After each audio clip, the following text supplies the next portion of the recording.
2 Kings chapter 10 verse 12. Then Jehu set out for Samaria. Along the way, where he was the Beth Archit of the shepherds, he met some relatives of King Ahaz of the Judah. "Who are you?" he asked them. And they replied, "We are relatives of King Ahaz. We are going to visit the son of King Ahab and the queen mother." "Take them alive," Jehu shouted to these people. And they captured all 42 of them, killed them at the well of the Beth Archit. None of them escaped. When Jehu left there, he met Jehonadab, son of the Rechab, who was coming to meet him. After they had greeted each other, Jehu said to him, "Are you as loyal to me as I am to you?" "Yes, I am," Jehonadab replied. "If you are," Jehu said, "then give me your hands." So Jehonadab put out his hands, and Jehu helped him into the chariot. Then Jehu said, "Now come with me and see how devoted I am to the Lord." So Jehonadab rode along with him. When Jehu arrived in Samaria, he killed everyone who was left there from Ahab's family, just as the Lord has promised through Elijah. Jehu killed the prophet Baal.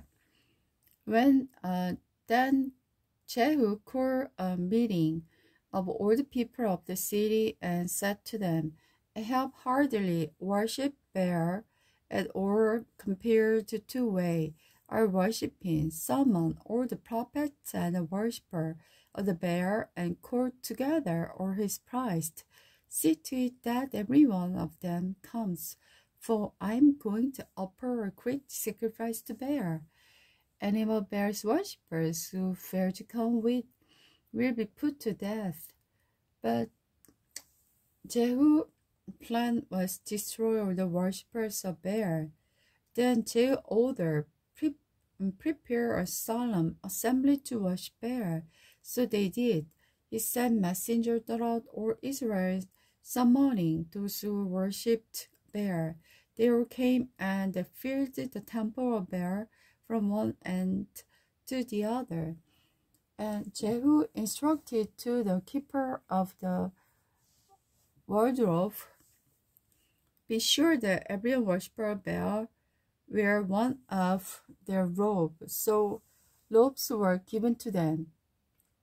Then Jehu went into the temple of Baal with the Jehonadab, son of the Rechab. Jehu said to the worshipper of Baal, "Make sure that only those who worship Baal are here. Don't let anyone in who worship the Lord." So they were all inside the temple of upper sacrifices and burnt offering. Now Jehu had summoned the building with 80 of his men and had warned them, "If you let any escape, you will pay for it with your own life." As soon as Jehu had finished to sacrifice the burnt offering, he commanded his guard and officer, "Go in and kill all of them. Don't let a single one escape." So they killed them all with their sword, and the guards and officer dragged their body outside. Then Jehu's men went into the fortress of the temple of Baal. They dragged out the sacred pillar used in the worship of Baal and destroyed it. They broke down the sacred pillar of the Baal, erected the temple of Baal, converting it into a public toilet. That is what is used for to his day. Thus, Jehu destroyed every trace of Baal's worship from Israel. He did not, however, destroy the gold calves of Bethel and Dan, the great sin that the Jeroboam, son of Nebat, had led Israel to commit. Nevertheless, the Lord said to Jehu, "You have done well in following my instruction to destroy the family of Ahab, Because of this, I will cause your descendant to be the king of Israel down to the fourth generation. But Jehu did not obey the law of the Lord God of Israel with all his heart. He refused to turn from the sins of adultery that Jeroboam had led Israel to commit. The death of Jehu. At about that time, the Lord began to reduce the size of Israel's territory. King Hazar conquered several sections of the country east of the Jordan River, including all of Gilead, Gad, Reuben, and Manasseh. He conquered the area from the town of the Enor by the Ammon George to as far north as Gilead and Bashan. The rest of the event in Jehu's reign and all he did and achievements are recorded in the book of the history of the kings of Israel.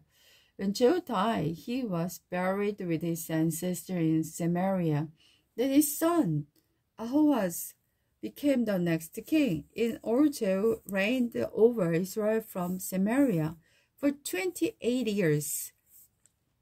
Athaliah rules in Judah. Athaliah, the mother of King Ahaziah of Judah, learned that her son was dead. She set out to destroy the rest of the royal family